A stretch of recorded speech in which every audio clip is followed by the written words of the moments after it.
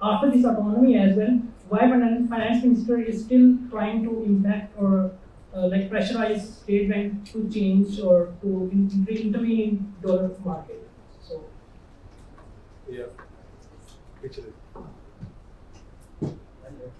Assalamualaikum. My name is Moidudi. I am a econ math student and a TA for intermediate macroeconomics. Sir, there are critics of yours that claim that your party is against your decisions, and my position on this matter is that as a result of your strong but fair decisions, we sit here in comfort knowing that a critical crisis has been averted temporarily. My question is, how can the ever-changing, scarcely agreeing governing parties of Pakistan actually get out of this loop of repeatedly averting this cycle, or rather this crisis that has come to characterize the definition of Pakistan's stability? And do dollar leakages as a result of the recent Afghan refugee crisis play a significant part in this conversation today? Assalamu alaikum. So you talked about